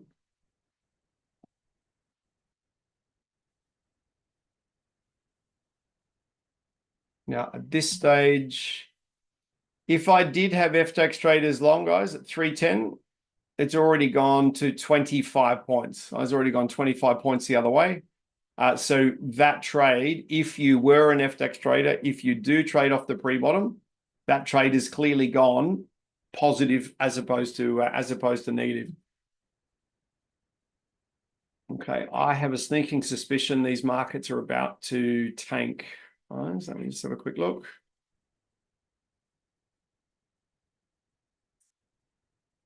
Let me just watch. So guys, don't take that static bar reversal again on NASDAQ because we're below this soft pivot, okay, not above it. Okay, so just be careful. First time through, again, the buyers were on the wrong side of the pivot, which was absolutely, sorry, the buyers were on the right side of the pivot. Now the buyers are on the wrong side of the pivot. Yeah, MJ, that's why we want to try and sell the FDAX down. Bouncing off pivots, no problem at all. But if these guys can't rocket to the high side and they hold their volume, we want to try and sell it. At the moment, guys, so 1, 2, 3. The actual NASDAQ is setting up a 15-minute chart swing trigger long. So I wonder if they're going to get any support. And that support will be literally created by, can they close over this soft pivot here? I say soft pivot, guys, because it's not a gap, the R1, the previous pivot, the S1 kind of stuff. A weekly high would be known to a lot of traders, but would not be marked on the charts by a lot of traders. Yeah, geez, I don't like when they close under any horizontal line on the chart. So, yeah. FDAX, again, guys, if I was on the FDAX, it would have just gone through my 25-point target. So, again, but I haven't taken that trade. If I had have taken the trade, I'd be sitting at over 2,000 US dollars. I'd be very, very happy camper. There's no doubt about that. 2,000 US dollars, guys. That's it's almost 3,000 Aussie dollars. There's a lot of people that don't earn $3,000 in a week, Aussie dollars in a week. So I've been pretty passionate about this thing called trading for a while, but you know, our ability to earn money is just ridiculous. Well, MJ, if you're happy with what you've made, then all you do is you say, all right, well, I'm happy with what I've made. We set up a valid turn of the hour signal. Did it go to profit? Yes. All right. So eventually I'll take another trade here. Like I'll take another trade and we'll just keep going. I really do, guys. I really do support the concept of once you've hit a daily KPI, take the money and run. The reason being is I like to study why traders fail as opposed to why traders succeed. And when you do any research into why traders fail, generally speaking, they will treat trading as if it's gambling. So they'll just keep going over and over, and they just keep going. Oh my gosh, oh my gosh, oh my gosh, look at how much money I'm making.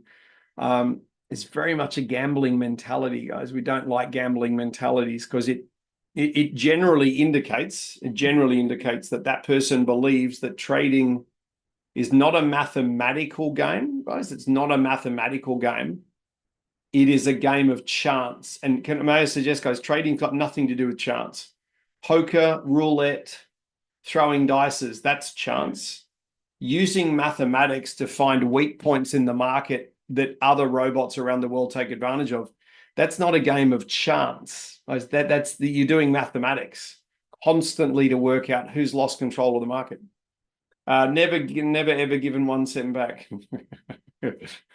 Yes, Craig. I understand. I understand.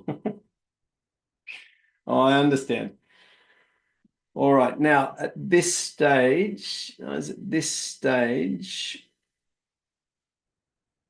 how could we have traded better? Guys, on the FTAX today, the OSR trade was incredible. I was looking for a little sell down to grab those deltas long and try and hold it all the way to the upper OSR. Right, so that would have been at least a 5, 10, 15, 20, almost 25 point trade, which is again 1,000 Aussie dollars. It's per contract.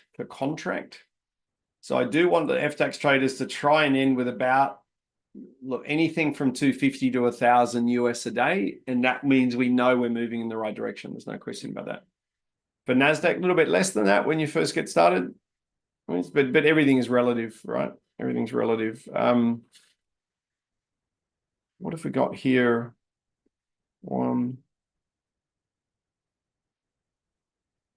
So buyers have retaken the stair step on the S&P. Are they actually going to commit to doing something here on the Nasdaq?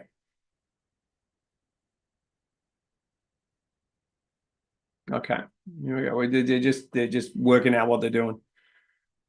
Daxi, at this stage, your volume is a little bit suspect, but we've also had 6 trades, 6 very obvious trades for those that love pivots. So I would suggest the FTAX traders are best off just parking now and going and doing something else. We'll come back tomorrow, guys, and do it all again as we do. Set the same KPIs, 250, 500, 1,000. Try and get the same KPI tomorrow. I'll just come back on Monday, do it again. We sound very boring, don't we? Are there any questions, guys? Are there any questions? We've had that one about German interpretation from Reinhard, so I'll jump on that. Right? I don't know how to do that, but we will have that worked out very easily.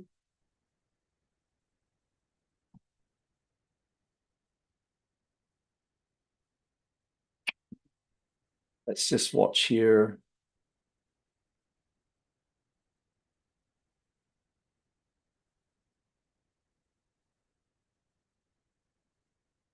We're 15 minutes in. That's 15 minutes into the next sortie. Let's watch what's here. So that delta, guys, is only going to risk control points. It's not going to target.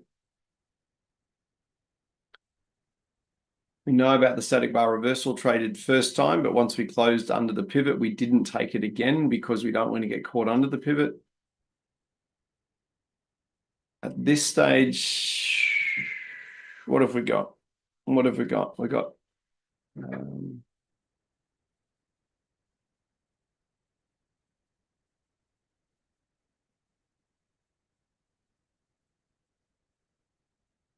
okay, I'm just watching, guys, because buyers own the stair step on Nasdaq. Buyers own the stair step, which means we're looking for selling based reversals, which we're not going to get.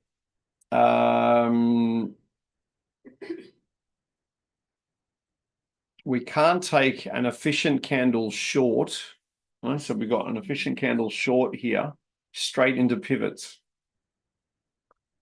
So we're not actually allowed to sell the Nasdaq at all is if the NASDAQ was to sell down and touch this low point right here on my chart, let me get rid of this here. So if they touch that low point there, the sellers will own the stair step, right, giving permission for buying base reversals.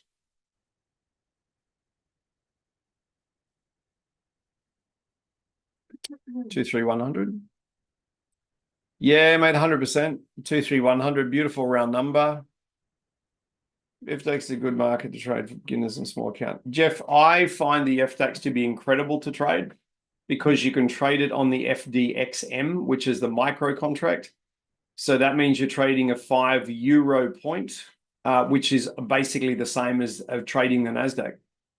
So me personally, Jeff, if I was brand new to the European Open and I wanted to be European Open centric, which I am personally because of the time of the day, then I would get very, very good on the FDXM and work my way up to the FDAX. That's what I would personally do if I was brand new to the European Open. If I wanted to trade the European Open and the US pre-market and the US close, I would focus on the NASDAQ and sort of work with its idiosyncrasies. Yeah. So, but I enjoy trading the FDAX because it is so predictable, so ridiculously predictable. Again, I give that advice to anyone that was asking the question, FDXM versus NASDAQ, I'd go the FDXM. Just make sure there's quite often a price difference between the FDAX and the FDXM. So you want your price order filled on the FDAX price, not the FDXM price. So sometimes there's a disagreement between them. Mark, well done. Nice cheeky trade. Absolutely. For everybody else, guys, on Nazi, the only trade, as we don't have agreement, which makes my job really difficult now, we don't have agreement with the S&P 500 and the NASDAQ. So what it means is we're looking for static bar trades. Yeah, looking for static bar trades. The flip side of the static bar trade, okay, if we do get a significant lower low here on the NASDAQ and they get absolutely drilled going back the other way, then I'd be looking for a long, as again, not lower than 102.50. All right, not lower than 102.50. These guys are doing exactly what they said they were going to do, which we get an initial buy and then it just fades away. So I think we're in that fade away. I think we're in the fade away bit at the moment.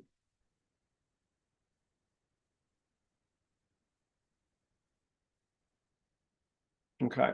I don't have agreement, guys, with the S&P and NASDAQ, which makes them quite difficult to trade. This is when, well, mind you, we are, what are we? We're 18 minutes into the second hour of which we only go to the 90-minute mark and then stop. Guys, the only reason we do that is that after a little while, the volume drops, the markets basically start to become, 60-minute chart, 4-hour chart trading stuff. Now, 1, 2, 3.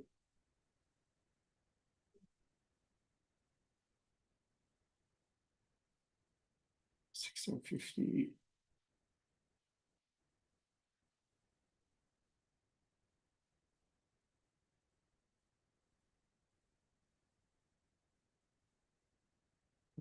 That one. So we're just going to wait. I'm just going to wait for a really, really high probability trade. FDAX, your volume has dropped, right, to the point at which I'd be a little bit suspect about what it's up to.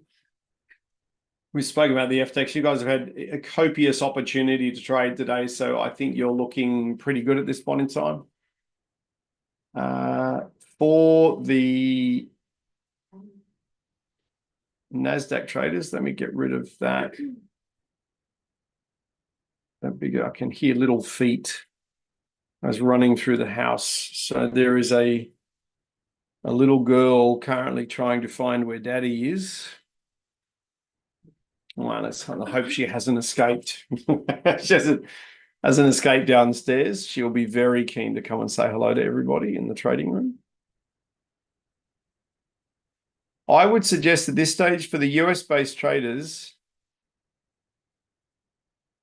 If we got a buyback on the S&P 500 and they stole the step, we'd be looking for a trade short. At this stage, as we don't have any efficiency, so we don't have a great deal of strength in the sellers on the NASDAQ. Now, these guys would naturally try and sell down to the 50 fib of the day, fail down to the 50 fib of the day, and then maybe have another rally. But that's going to occur, I would suggest, after we finish. And I wouldn't be surprised at all if these guys are selling back down. I wouldn't be surprised if they're selling back down with the intent of buying low and trading into a US news announcement at 9:30 p.m. tonight, which is about 4 hours from now. I would not be surprised. This would not be surprised. Now, guys, any questions at all? We'll have Arlen coming back in probably 3 or 4 minutes' time. Guys, we are working on a US Open, guys, a US Open live trading room for you, being run by Samurai. That has received a lot of really positive feedback. Right? So we're working on launching that for you on a Wednesday night. Right? So US Open on a Wednesday night, European Open on a Thursday. Right? So we'll do some tinkering with that and make sure that's good to go. Right? Apart from that, we look like, based on volume, certainly the FDAX, guys, based on volume, you guys may be up for the day. So if there's any FDAX questions, guys, now would be a great time to ask. For the question before, Jeff, about FDAX versus FDXM, I would also make sure that my FDXM trading was being done off the FDAX pivots. You quite often find there's a little bit of a difference in the price and the pivots might be a little bit different. So what I wouldn't do is I wouldn't trade off the FDXM pivots if it means the FDAX is pushing back into a pivot. So it's all about, if you wanted to sum it up, you would be trading the FDXM with permission from the FDAX. That's really what you want, is permission from the FDAX. Same guys, same MNQ. If you're trading the micro NQ versus the normal NQ, you do want permission from the bigger NQ. With the opening candle trade, when do you not wait for to go climactic? Oh, Diane, great question. So guys, let me go full screen. Let me go full screen on the FDAX. All right. So what I did today, guys, what I did today is I was targeting this static bar reversal just here. Okay, so that little SBR right there, which is mathematically, guys, an incredible signal. Incredible signal. So what I did, Diane, is I was marking. So again, guys, stair step is so fundamentally important. All right. So when we came into the open, the step was like that. The sellers own the stair step. The moment the buyers pushed through and failed at a known area, so the moment they did that, which would have been the Fibonacci from there to there. So the moment they failed at the 50 fib. So all I did, Diane, is I waited for, like we do on the opening candle, wait for someone to steal the stair step, identify where they're failing, make sure they fail a number of times, and then put your sell order on. Now, I ended up with my ATM chasing the market, I ended up with, it looks like 6s and 8s, and then I picked up another 5. So what does that mean? Let's see if that adds up. So I got 6 plus 8 plus 5 times 2 times $25 US. Well, that's at 950. My trading is 1064. So I must have picked up a couple of more points in that move. But what I did is waited for these guys to steal the stair step, fail at a known area. Then I just put my sell order underneath that, sorry, that static bar reversal there, the bright green one. So just underneath there, in about there. So my actual fill price average was 340. So my, not very fill, my fill price average was here. Okay, and my targets are down here. Yeah, so all I did is wait for the stair step to be stolen and then trade. So you don't. If I get so Suzanne, sorry, Diane, Suzanne. if I get these guys going climactic very, very, sorry, if the opening candle pushes up, steals the step and fails at a brick wall, then I just put my orders under the brick wall and catch the sellers as they come back through.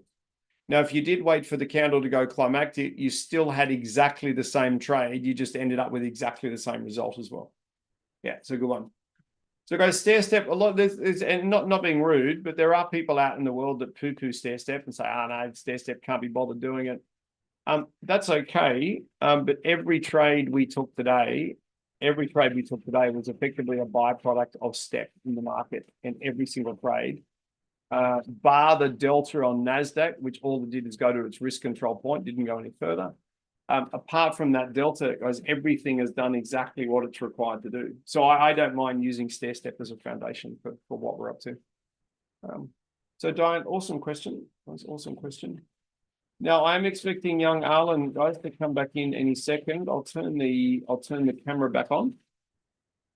So before she comes in, thank you again to TTP for taking us on as a European Open trading room. As I'm looking very, very forward to that US Open trading room. The US Open is so ridiculously easy to trade. It's really, really very simple to trade. So I'm hoping that we can get that up relatively soon, and everything will be good to go. Now for the DAXI traders, as your volume is low at this point in time.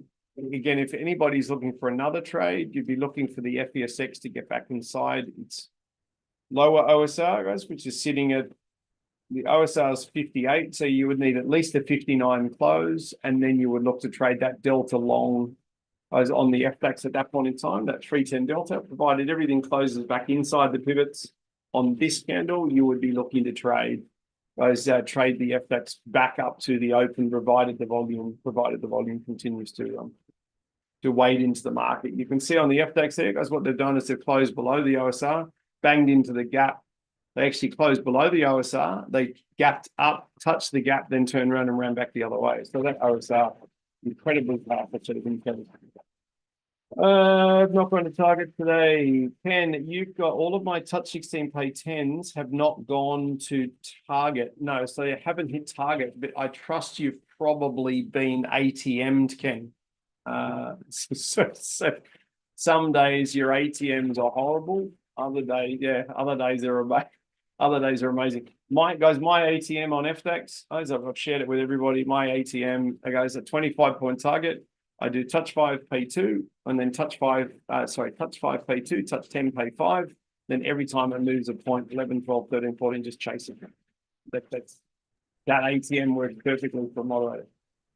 So young Arlen, FDAX, very simple today. Great question about the FDAX and FDXM. We got 6 trades, 6 wins. I've done 1,046 US in the first 3 minutes and stopped trading. So we're done on that one. That's done. NASDAQ, we picked up a short, we picked up a long. Some people picked up a short again, but either way, we've gone okay today. And I've got Reinhard talking about, can we turn German translation on in Zoom, which I think we probably can. I just don't know how to do it. So that's our mission. I will check. I've never tried that before, but good feedback. I'll have a look on that. Thank you so much for today, Lachlan. I'm seeing here people saying they're falling in love with FDAX in the chat. So it's like, it's not being rude, but the FDAX is like shooting fish swimming around in a barrel. It does basically the same thing every day. It's very boring, and a lot of people don't like the FDAX, but it's very profitable. So I kind of don't mind saying I'm an FDAX trader. I'm not an FX trader. Holy moly, don't get them confused. I don't trade FX, I trade FDAX. Very, very big difference. Very big difference. That's great. Perfect. Well, thank you so much for today's session, everyone. Thank you so much. If anyone here is also interested, by the way, tomorrow we're having a very holistic and spiritual, let's say, webinar and live stream. We're going to break down in a 3-part webinar series about a more interesting approach with making like your mindset and your body a very powerful tool for you to trade. So check that out. That's actually going to be very interesting. It's on our website and our socials if you want to have a look. And we will see Lachlan in a week from now on Thursday on the live trading room here with the trading bit. And whoever is doing live trading room with Samurai Day Trading, you guys have your session tomorrow. So Lachlan, thank you so much for today. Perfect. Well, thank you, TPP. Thank you.